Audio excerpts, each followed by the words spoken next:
안녕하세요, 트르트르입니다. 얼마 전에 제가 한복 본선 대회를 성황리에 마치고 돌아왔습니다. 먼저 이 영상을 클릭하신 분들은 대한민국 한복 모델 선발 대회가 어떤 대회인지 잘 아시는 분들도 계실 테고 내년에 준비해봐야지 생각하고 들어오신 분들 있을 거라 생각을 해서 제가 간단하게 대회에 대해서 설명을 해드리려고 해요.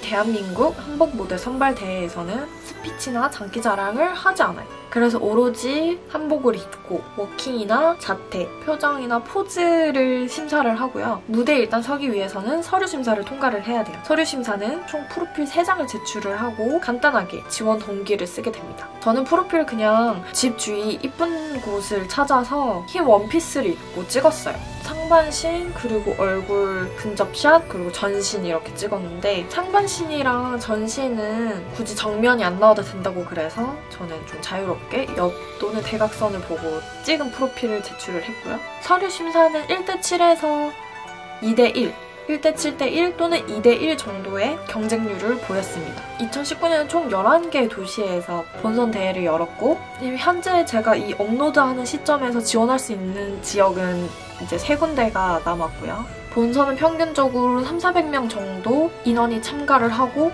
그중에서 제가 8개, 7개 도시에서 본선 무대에 올라가는 인원 대비 결선 몇 명이 올라간지 봤는데 대략 20명에서 30명 정도 올라가는 것 같아요. 20대 참가자가 많기 때문에 결선에 올라가는 인원도 20대가 제일 많았고요. 근데 결선에 올라가는 인원수가 조금 유동적일 수가 있는 게 일정 점수 이상이 되면 다 결선에 진출한다고 해요. 그래서 어떤 해에는 결선이 엄청 많을 수도 있고 어떤 해에는 결선대회에 참가하는 인원이 좀 적을 수 있다고 저는 생각을 해요.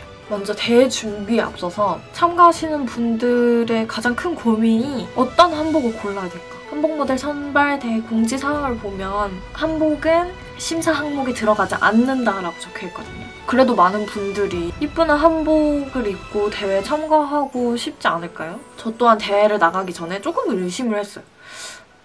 한복이 이쁜 사람과 한복이 그저 그런 사람은 이렇게 눈에 띄는 정도가 다르지 않을까? 이렇게 생각을 했거든요. 물론 달라요. 대회 나가보시면 조직이 위해서 빌려주시는 한복을 입은 사람과 다른 업체에서 한복을 빌려오신 사람은 약간 차이를 느낄 수 있어요. 그 차이가 어떤 퀄리티나 이런 차이일 수도 있지만 제가 보기에는 풍성함, 한복의 풍성함이 조금 달라요.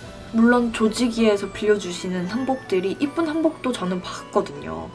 그런데 약간 치마 이런 풍성함? 이런 게 살짝 부족한 느낌이 있었어요. 근데 나중에 설명을 드리겠지만 대회에서는 한복이 그렇게 큰 비중을 차지하지는 않는다. 저는 초보 유튜버지만 저는 이 영상을 찍고 싶었고 대회 나간 모습 그리고 준비하는 모습 운이 좋다면 결선에 나가는 모습까지 찍고 싶어서 저는 지정업체에서 한복을 빌리기로 했습니다. 저는 서울에 있는 한복 지정업체에서 한복을 빌렸고요. 한복을 대여하기 전에 가장 제가 먼저 했던 일 제 자신에게 어울리는 컨셉이 무엇인가를 먼저 생각을 했습니다.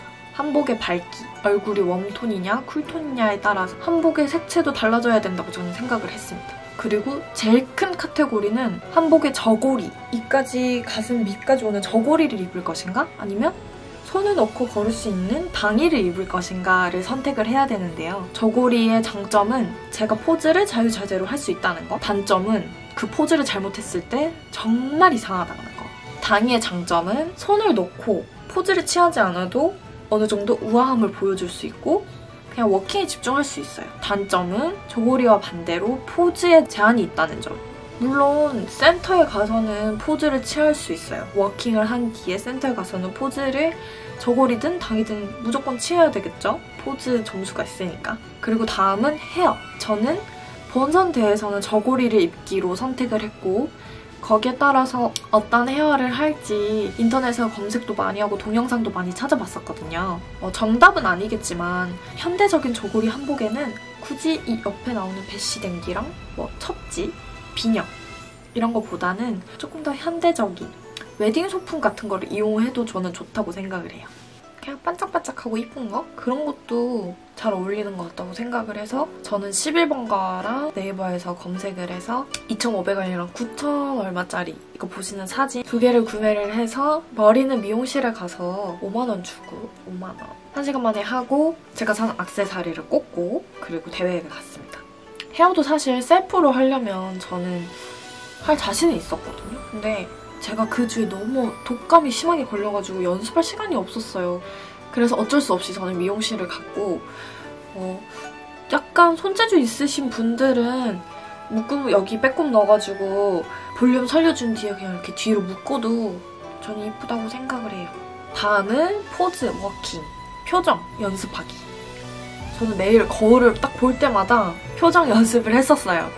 한 1, 2주 정도 했던 것 같아요. 표정은 그냥 자기 암시?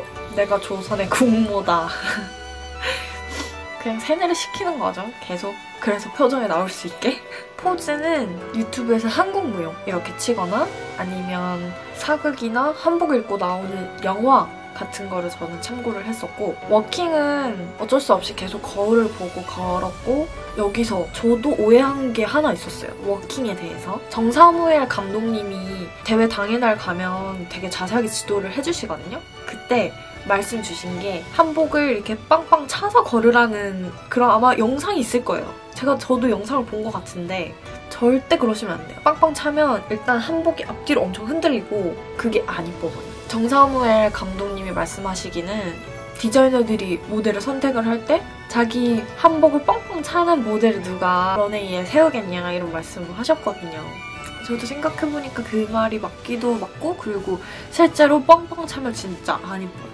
진짜 워킹이 이상합니다. 절대 그러시지 말고요. 저는 최대한 문워킹이라고 하죠. 이렇게 쓱 가는 거. 귀신처럼. 저는 그렇게 가려고 노력을 했었어요. 이렇게 좀 우아한 한복에 어울린다고 생각을 해서 천천히 제 템포에 맞춰서 걷는 연습을 많이 했었고, 그리고 제가 꼭 추천드리고 싶은 거는 한번 영상을 찍어보세요. 제가 어떻게 걷고 어떤 표정을 짓고 이런 포즈를 했을 때 어떤지 꼭 영상을 한번 찍어서 보세요. 강추드립니다. 대회날 한복을 입을 수밖에 없는 상황이 있으신 분들, 뭐 조직위에서 한복을 빌리시는 분들은 사실 한복을 입고 동영상을 찍을 수는 없잖아요. 그러면 무대 뒤에서 연습을 되게 많이 해요. 1시간 넘게 하거든요. 그때 제 뒷타임 연습자분들한테 휴대폰 건네드리면서 이거 한 번만 찍어달라고 부탁해보세요. 저는 한 3-4번 그렇게 부탁을 드려서 영상을 찍었고, 어떤 게 문제인지, 한복을 입었을 때 자태가 어떻게 나오는지, 그리고 워킹이 어디가 이상한지 그런 거를 체크할 수 있었어요.